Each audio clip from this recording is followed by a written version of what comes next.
एक बात मुझे आपको नोट करवानी है, 15 जून से आज की बात का टाइम बदलेगा।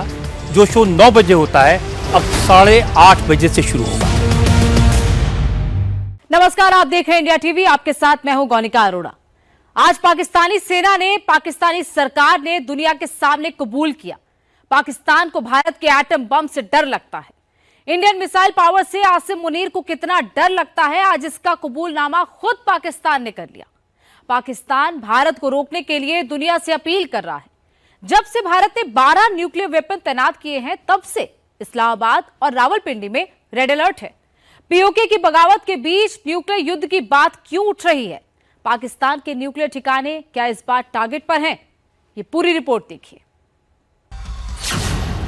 क्या पीओके पर परमाणु युद्ध हो सकता है?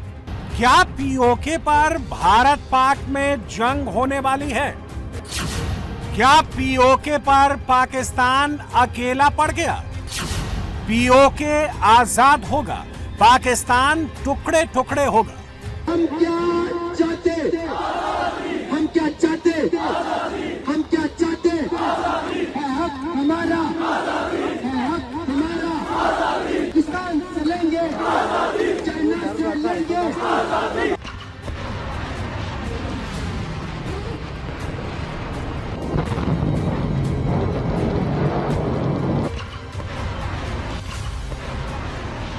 समंदर में आग लगेगी, आसमान से आग बरसेगी, जमीन से ज्वाला भड़केगी।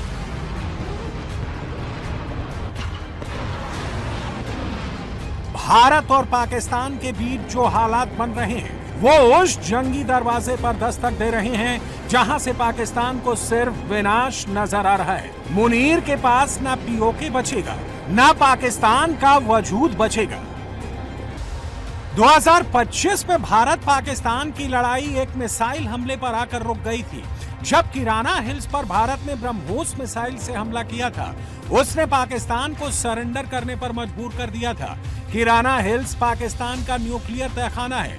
क्या अगली जंग न्यूक्लियर हमले से शुरू होगी? ये सवाल इसलिए पूछा जा रहा है क्योंकि मोदी सरकार ने बहुत बड़ा फैसला किया है। भारत ने 12 परमाणु हथियारों को डिप्लॉय कर दिया है, यानी भारत सेकंड्स में न्यूक्लियर हमला कर सकता है। भारत ने 2025 में पाकिस्तान से लड़ाई के दौरान भी एटॉमिक वेपन डिप्लॉय नहीं किए थे, लेकिन अब यह फैसला भारत ने लिया है।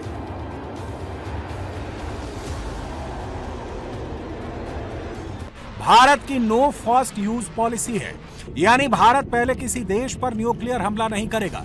लेकिन पाकिस्तान ने नो फर्स्ट पॉलिसी पर अभी तक साइन नहीं किया। मतलब पाकिस्तान पहले न्यूक्लियर हमला कर सकता है, मगर अब आसिम मुनीर को लगता है भारत ने नई न्यूक्लियर पॉलिसी अपना ली है।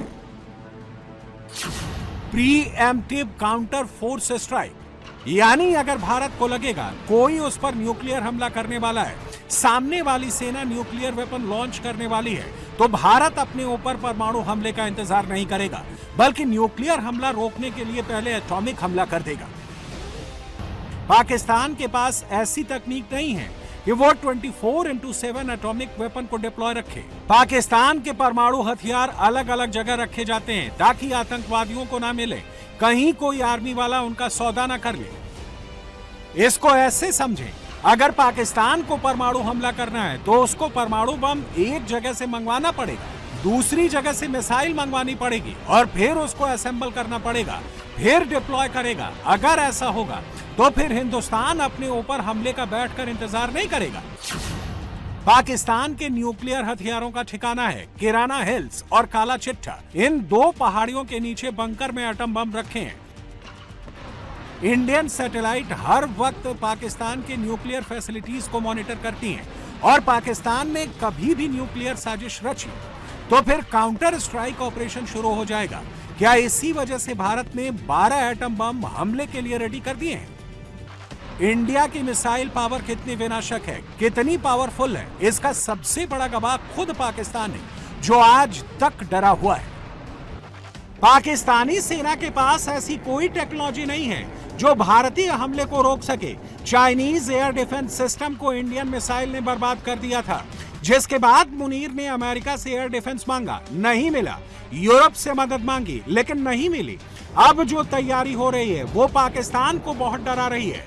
चाहे 2016 हो, 2019 हो या फिर 2024 हो, भारत ने हमेशा पाकिस्तान पर नपा-तुला हमला किया जो युद्ध में तब्दील ना हो, लेकिन इस बार सीधे न्यूक्लियर जंग की बात हो रही है।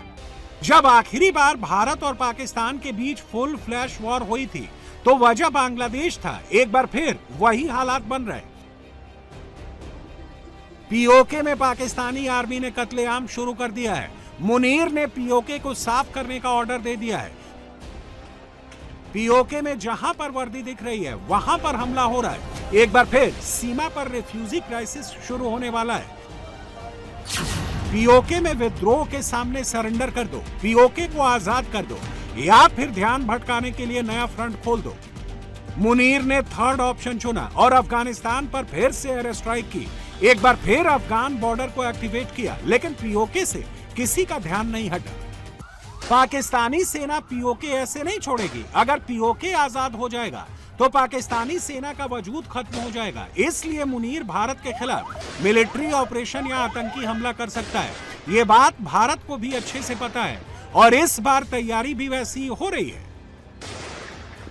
इस वक्त जिस तरह का माहौल एलओसी पार पीओके में है, जिस तरह का डर इस्लामाबाद में है और जो घबराहट रावलपिंडी में है, कुछ तो जरूर बड़ा होने वाला है।